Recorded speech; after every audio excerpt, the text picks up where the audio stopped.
when you're delivering that strike to an opponent, from here, inward. If you start from here, your weapon literally has twice the distance to go, which is going to make you half as fast as you could be. We bring our hand roughly the height of our shoulder, point up, slightly outward, okay? This gives you the mechanic to come in and be pointing at your opponent at the apex of the strike. What that does is that gives your opponent a disadvantage in understanding the range. Anything that comes directly at you is going to cut into your visual sense.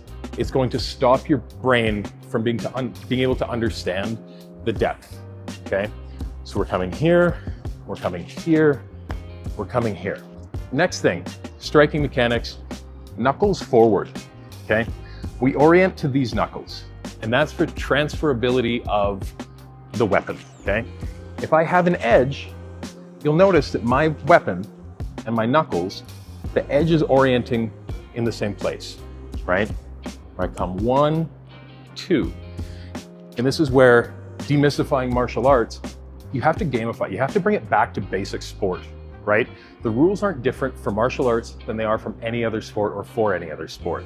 Where you work in jiu-jitsu, you get on top, okay? Mount, most dominant position we're gonna have in the sport. Why would it be any different, right? Top down, gravity's the law. We all have to obey it. I'm Dax Williams. Today we're gonna be working on foundational principles and striking fundamentals. Okay, so today we're gonna start off with your basic combative position. We spend all day walking, taking regular steps. And when we come into martial arts, there's this idea that we need to be moving into footwork. If you're getting 10,000 steps in a day, you're getting 10,000 repetitions of the way that your body naturally moves. And we need to work off of that instead of trying to reinvent the wheel. Where we're gonna start here is your basic fighting stance, okay? There's no point in having these martial artsy stances that are going to put you in a position that you don't know how to work your way out of. So what we're gonna do is we're gonna start feet first, okay? 1, 2, 3 natural steps. This puts me at the same gait that I walk at every day, okay? If I'm walking here, there's no point in me training here, right? It doesn't get me anywhere that I need to be. So we're gonna start fighting stance, start with your dominant foot, 2, 3, and here you go. Okay, your feet are natural gait. You can move into and out of this position. You do it 10,000 times a day. We're just gonna carry it on to today, right now. Now, next is gonna be your weapon position. With a long weapon, you're gonna keep your hand very similar to where you're gonna be if you're empty-handed. Just because you're introducing a weapon doesn't mean that the top of your weapon should now be where your fist used to be, okay? In addition to that, we're not going to put our weapon here. Oftentimes, people are gonna put their weapon back here with the idea that it's gonna give you lots of striking power. Yes, it will, in that you are reaching the apex of your strike with more distance to accelerate. What you need to be training is how to accelerate to that point and to impose that kinetic energy from here, okay? Where when you think about your timing, when you're delivering that strike to an opponent, from here, inward, if you start from here, your weapon literally has twice the distance to go, which is going to make you half as fast as you could be, right? Half as fast as your potential in terms of your in-action combative timing works. So we bring our hand roughly the height of our shoulder, point up, slightly outward, okay? This gives you the mechanic to come in and be pointing at your opponent at the apex of the strike. We're not striking. With our weapon here, long line through the cut, you should be seeing the point of my weapon at the apex of the strike, regardless of what that strike is going to be, okay? What that does is that gives your opponent a disadvantage in understanding the range. Anything that comes directly at you is going to cut into your visual sense. It's going to stop your brain from being able to understand the depth, okay? So we're coming here, we're coming here, we're coming here, okay? And that has to come from this position. Because if you come from back here and your weapon's up, not only are you reducing your range, with my potential range being here, with my potential range being here, where I'm hitting effectively the back 3/4 of his skull, to here, where the tip of my weapon, because that would be my largo range, my long range, point up. I give myself an extra foot of room, now I'm hitting the same spot, okay? Come through, come through, come through, strike your target, good, okay? Next thing, striking mechanics, knuckles forward, okay? We orient to these knuckles, and that's for transferability of the weapon. You won't always have a blade, you won't always have an edge, okay? If you're law enforcement, if you're working with a baton, okay, you won't have the edge, admittedly. The other thing that this does is that puts, when you strike, okay, when we're coming weapon to weapon and we strike 1 to 1, okay, okay, good. That force, if you're orienting with these knuckles or the flat portion of your hand, the opposite of that's your thumb, okay? You don't want the force feeding into your thumb or the saddle joint where your thumb sits. You want that force coming up into your hand and into your forearm. So we're orienting these knuckles forward. The other side of that is going to be when you have an edge, okay? If I have an edge, you'll notice that my weapon and my knuckles, the edge is orienting in the same place, right? Where I come 1, 2. When you're training with a blade, you'll notice your strike is good. The easiest way to get that feedback is through the sound.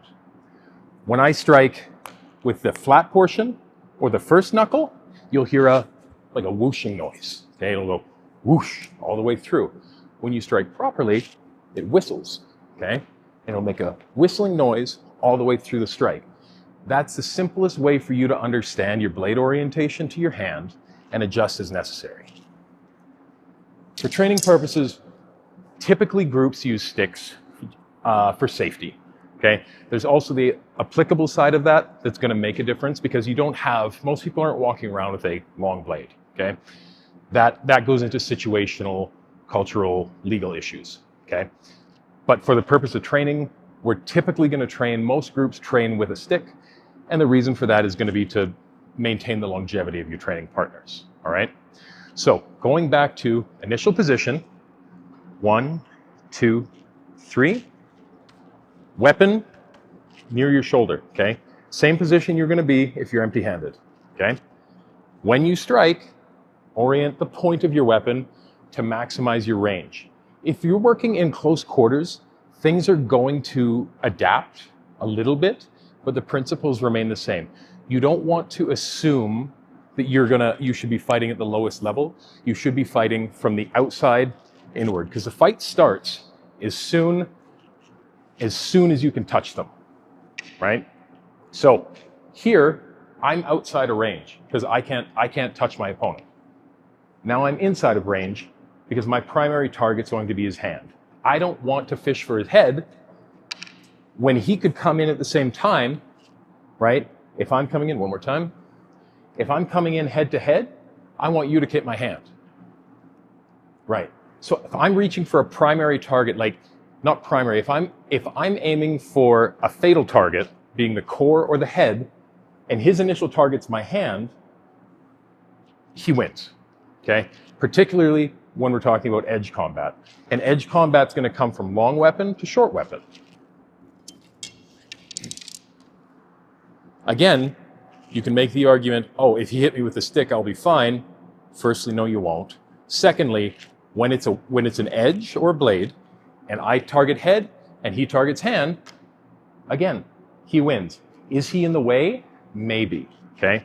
This is where his footwork and his body movement comes in. This is where the basic principles and foundations of movement come in. When he strikes at my head and I come in here, now, if that weapon passes me, when that weapon passes me, worst case scenario, he loses the weapon, same strike, okay? If he loses that weapon, it carries through. I've maximized that motion, okay? I've made myself safe while inflicting maximum damage against my opponent. Again, here, same thing. 4, right? Here. If I'm starting from here, backhand strike, doesn't change. And in this, you'll notice it seems like I'm getting to the midline first. And the reason for that is, strike again. Where's he striking from? Right? It's again a habit of carrying our weapon backwards, okay? For power. When you're working with an edge, you don't need power, you need timing. There's gonna be a big difference in the outcome. Now he throws that backhand. Again, I've traveled half the distance he has from the starting position. Of course I'm going to get there before him, right? Now my body, that strike carries through, right? So my body's out of the way, same thing, same situation. My body's out of the way, but my weapon's on top of his. It's an old maxim of bladed combat that if you can come in on top of your opponent's weapon, you are typically going to have the advantage. We see this in sport in general. And this is where demystifying martial arts, you have to gamify, you have to bring it back to basic sport, right? The rules aren't different for martial arts than they are from any other sport or for any other sport. Where you work in jiu-jitsu, you get on top, okay? Mount, most dominant position we're gonna have in the sport. Why would it be any different, right? Top down, gravity's the law. We all have to obey it, okay? So, he comes in with that 1. Again, he's on top. I change the dynamic because I'm allowing him to be on top, right? He strikes that 1. I'm not coming in here to meet him, where we end up with generally a pretty 1-to-1 situation. He strikes that 1. I know it's a high line strike, so I drop my hand down, right? He's fighting in the top range of combat. I'm living in the bottom end, okay? So when he comes in with that strike and that passes through, because it's not gonna stop, okay? I'm maximizing my position by knowing what comes next, right? That strike coming from the top quadrant of combat means that his hand is going to be on top. His weapon is gonna be on top. I'm just not gonna be there. My weapon's gonna meet him in the middle and he's gonna get hurt. I stay out of the way, okay? Good. Okay, beyond that, so we have, again, fundamentals, 1, 2, 3, weapon position here. Now, when we strike, we're not coming in, okay?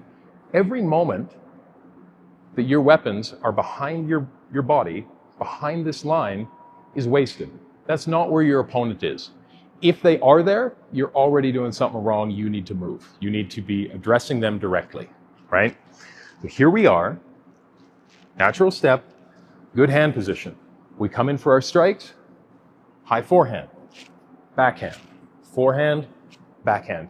You'll notice beyond my basic position that my elbow doesn't cross my midline.